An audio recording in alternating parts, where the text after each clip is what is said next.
Hey, good morning everybody and welcome back to the channel.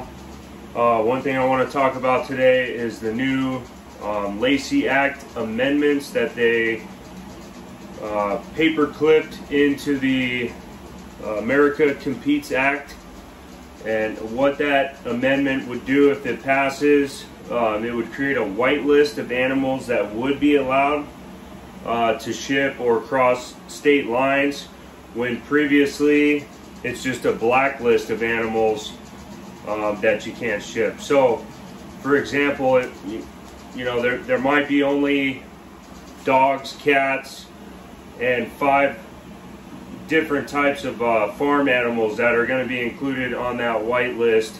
If this passes, those will be on there right away, from my understanding, and then they can add animals to the white list. And they can take animals off the white list with doesn't have to go through a hearing or anything like that. Next day they'll just be off of that white list, and it will be illegal to ship or cross state lines to go see an exotic vet in another state if you don't have one in your state. This isn't just reptiles, it's fish, amphibians, birds, hamsters, anything like that that's not a dog, a cat, or within those specific farm animals that they discussed. So go support USARK. My shirt's a little small, I gotta get a new one. I'm gonna renew my membership. My membership's almost up, and I'm gonna contribute some extra. I try to contribute what I can throughout the year, and then every time I ship an animal I contribute to USARK. So if you're not sure what USARK is, go to usark.com, and they post updates of any laws that people are trying to pass, states are trying to pass, federal is trying to pass, and then they also go to fight for us against these cases. They show up in court, they hire lawyers, attorneys to go and fight for our rights. So I think it's a very important thing, that we have in the community. I know some people may not want to support USARK for whatever reason. I can't understand that personally, but if USARK isn't showing up in court with lawyers to fight this stuff, then no single person is doing that. So unless you're gonna go do that yourself and hire a lawyer, hire an attorney, that would be awesome, but I can't financially do that myself. So I think us as a community coming together, contributing to USARK is a serious matter. I think it's very, very important to do that. Yeah, I mean, that's all I got to say really on the topic. I love my boas, my animals. I want to keep them. This wouldn't prevent you from keeping the reptiles you have, but it would shut down shipping. So let's say if in your state nobody currently has this species that you might want in a couple years, or your kid might want in a couple years, if this passes, you won't be able to legally bring it into your state. So and then you can't even move out of state with your animals. So if this passes and I was gonna move to Vegas or something, I couldn't take my animals. It'd be a felony.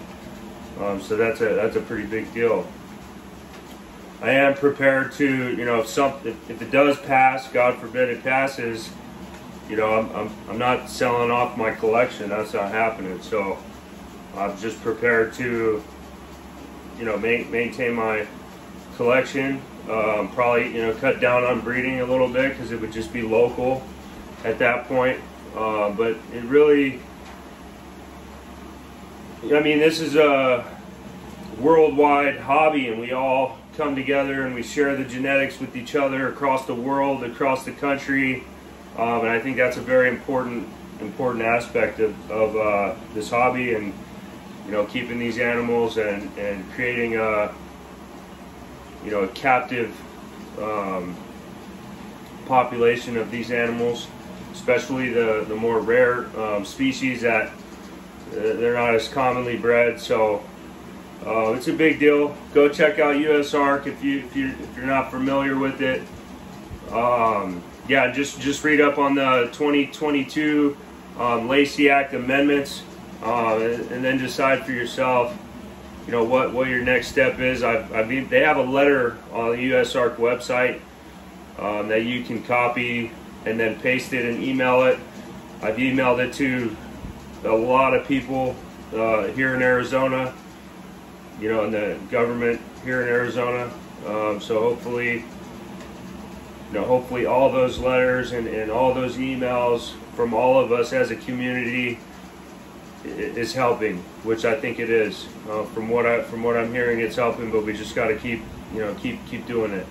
So, all right, guys, I'll show you a few other things before we go, but that's the most important thing I wanted to talk about. There's a big gravid female right here. Show you guys a couple animals really quick.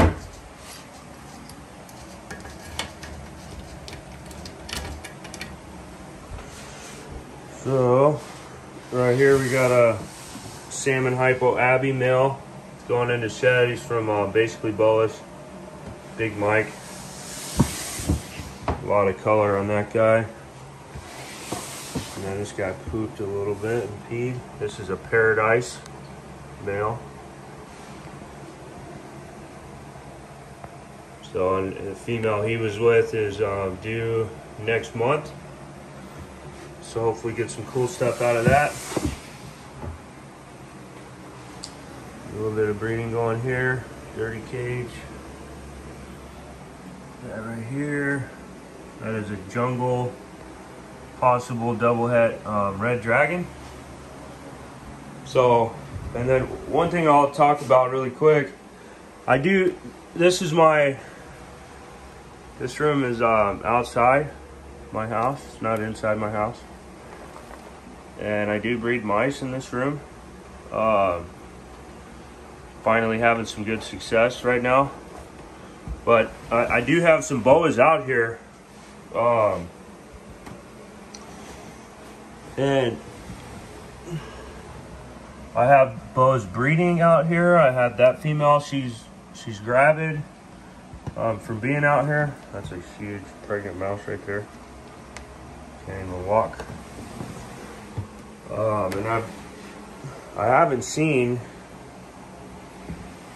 haven't noticed any more of a feeding response than the ones being inside. I don't know if they get used to the scent or whatever, but that's just my experience so far. It's been going good. I haven't had any issues whatsoever. But here's what I want to talk about really quick. So I built these. I didn't build them, but I just modified them. These grow out tubs or troughs, metal troughs for the mice. So these are two I just recently put together. So for the water, I just drill a hole in the side here. Kind of janky, but drill that hole there. It's big enough so that the tip of this fits in there. And then I run some heavy duty Velcro on here, and then the other side of the Velcro just kind of wraps around here, and then you just peel the Velcro off to take the water bottle out. And then this would be like a big wooden dowel, I guess you could call it.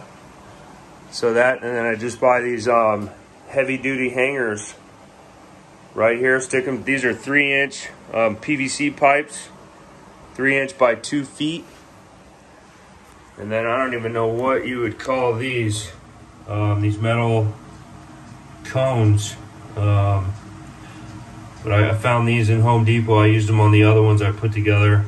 And then I cut a couple spots in here to make the holes a little bit bigger there.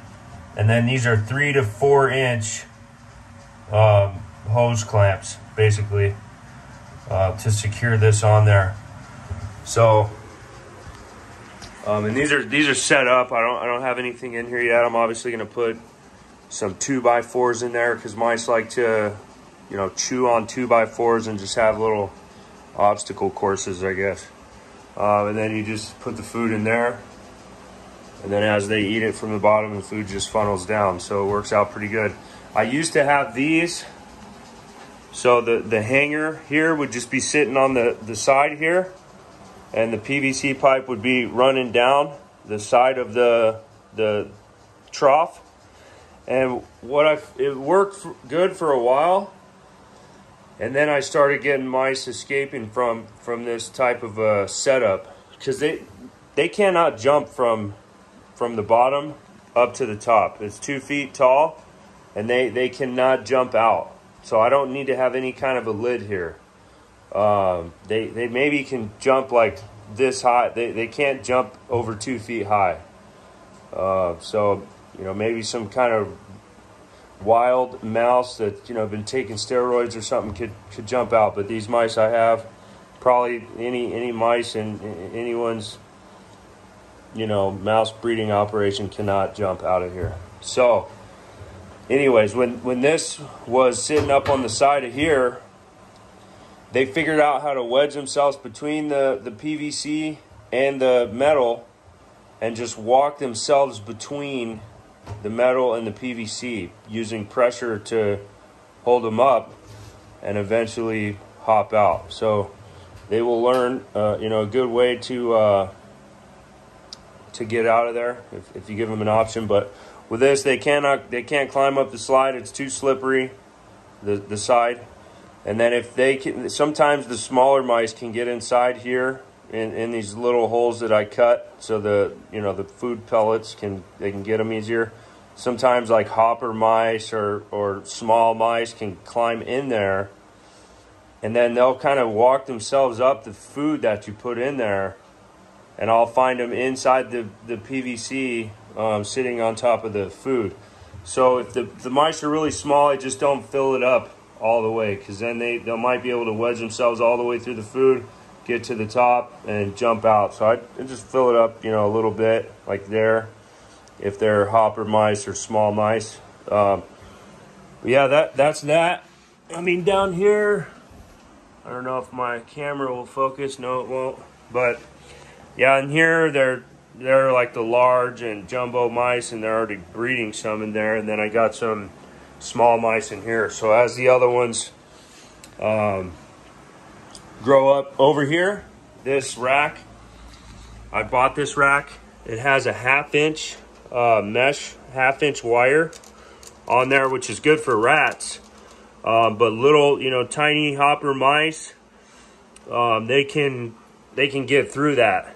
If they can get up here, they can climb through it. So you'll have hopper mice escape. So most people go with 1/4 inch for mice, which is what I would have done, but I just bought this already ready. So what I do now, since it is built with 1/2 inch, is once these mice, like this one here, this one's getting close. Once they're kind of weaned from the mom, I separate them. And at first I won't put them in the huge, you know, metal trough. I'll put them like straight into something like this, and then I'll kind of crush up some food pellets and put them on one side. I'll have some bedding in here. They can get the water, and I just get them started in something like this right when I take them away from the mom. And then once they're doing solid in here, then I'll switch them over. It's usually pretty quick. They start getting going in something like this. There's all the isopods. I gotta figure something out with the isopods, because I got a lot of isopods here. All right, let's check some of these out. These are milkbacks. Yeah, and then eventually this whole thing is going to be all cages, 4 foot or 6 foot cages over here. So I'm trying to convince my wife to let me put all the isopods on the shelf above the washer and dryer inside. So I'm not winning that one so far. So wish me luck on that. Here's some Cubaris papayas. These guys are just taking off like crazy. Look at all the babies in there. These guys are awesome. So yeah, isopods are doing good. I had some species that weren't breeding for me very easily start to produce. Anyways, guys, that's just kind of a random, you know, little bit of information. But like I said, main thing about this video is to support USARK, and so please go check them out. Hope everybody has a good week. Let me know down in the comments, you know, what you're doing, if you've done anything yet to help this, you know, Lacey Act Amendment situation we got going on, and what your thoughts are on what the community could do better to bring us all together and go against this type of stuff when it happens. I hope you guys have a great week. I'll see you next video, or you'll see me next video.